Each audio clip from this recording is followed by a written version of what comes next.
संत भगवान ने प्रश्न किया कि केदारनाथ से आए हैं महाराज जी कि बहुत भीड़ इकट्ठा होती है जिससे अपवित्रता बढ़ती है, तो इसका क्या उपाय है। तो पहली बात तो हम धन्यवाद देते हैं कलयुग को। इस कलिकाल में लोग वृंदावन धाम, केदारनाथ, बद्रीनाथ कहीं भी जाना चाहते हैं, ये बड़े सौभाग्य का विषय है। जाना चाहिए, क्योंकि भगवान के ये परम प्रिय मंगलमय स्थानों में जाने से हमारी अपवित्रता नष्ट होती है, हमारे हृदय में पवित्र ज्ञान होता है, भक्त और भगवान के प्रति श्रद्धा प्रकट होती है। जाना चाहिए, पर कैसे जाना चाहिए, बात ये है। हमारे को भगवद यात्रा कर रहे हैं, पहले दिमाग में ये बात ध्यान रखनी चाहिए। कोई भी संसारिकता, जैसे पति पत्नी के संबंध हैं, गर्लफ्रेंड बॉयफ्रेंड, पिकनिक मनाना या इधर उधर इंद्रियों का दुलार करना, ये बात नहीं हो, इससे घोर पाप की प्राप्ति होगी। जैसे आप यहाँ कोई संसार में पाप हो जाए और आप वृंदावन धाम आए, केदारनाथ गए, बद्रीनाथ गए, तो आपके पाप नष्ट हो जाएंगे, क्योंकि परम पवित्र स्थान में ऐसी क्षमता है। लेकिन वहाँ पाप कर लिए आप, तो अब त्रिभुवन में कहाँ जाओगे। जहाँ आपको निष्पाप होने का स्थान भगवान ने बनाया है, यहाँ जब तप करोगे, व्रत उपवास करोगे तो तुम्हारा मंगल होगा। तीर्थों में उपवास करना चाहिए, चाहे भले एक दिन उपवास करे, खान पान का संयम रखे और ब्रह्मचर्य से रहे।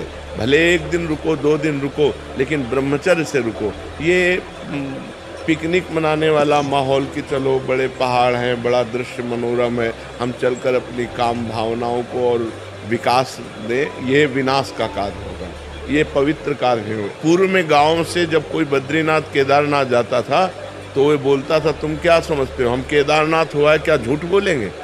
मतलब वो इस बात को साक्षी देते थे कि हम झूठ भी नहीं बोल सकते, क्योंकि हम केदारनाथ हुआ है, हम बद्रीनाथ हुआ है, हम भगवान के दर्शन करके आ गए, तो अब हम झूठ भी नहीं बोल सकते।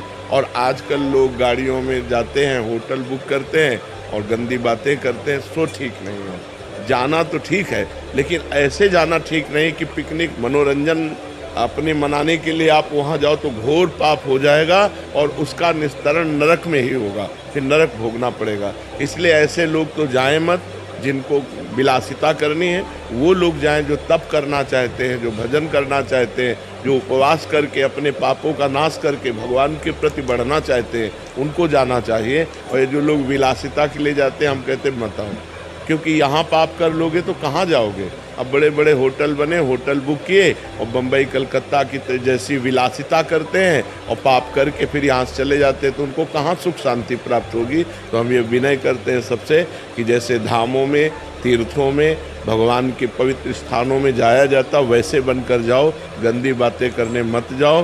गंदी बातें करना है तो अपना घर अच्छा है, क्योंकि जब कभी तुम्हारी सद्भावना बनेगी, चलो केदारनाथ चलते हैं, बद्रीनाथ, तो आप पवित्र हो जाओगे। लेकिन वहाँ यदि पाप किए तो कहाँ पवित्र होगे। दुनिया में कौन सा स्थान है जो इन पवित्र स्थानों में, भगवत धामों में पाप करने के बाद आप पवित्र हो सको।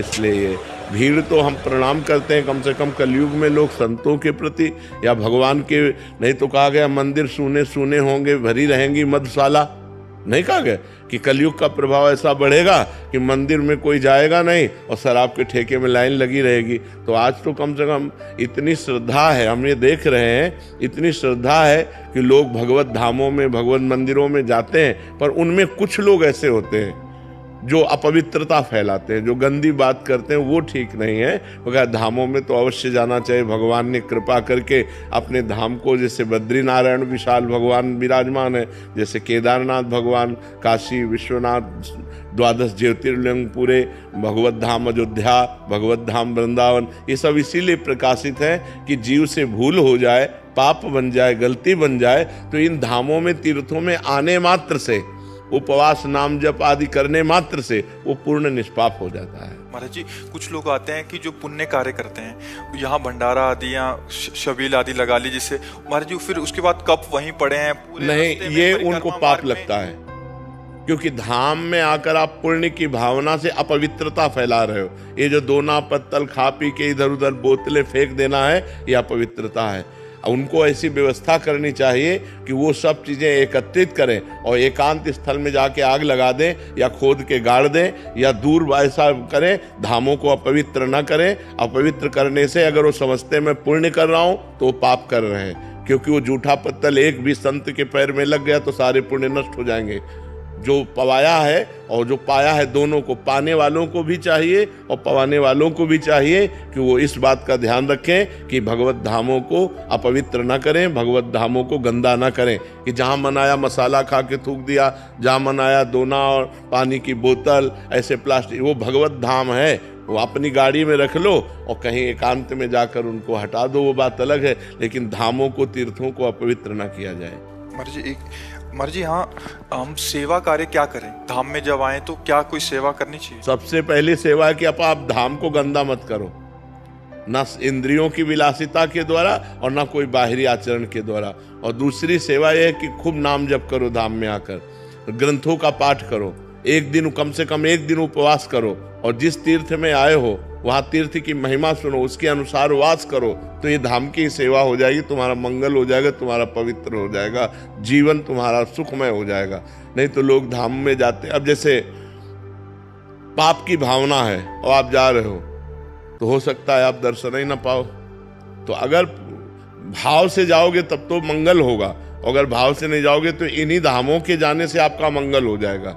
इसलिए आप अपनी धाम की सबसे बड़ी पवित्रता को ये है कि आपके द्वारा कोई अपवित्र आचरण, आपके द्वारा अपवित्र किया ना हो तो धाम की सेवा बन गई।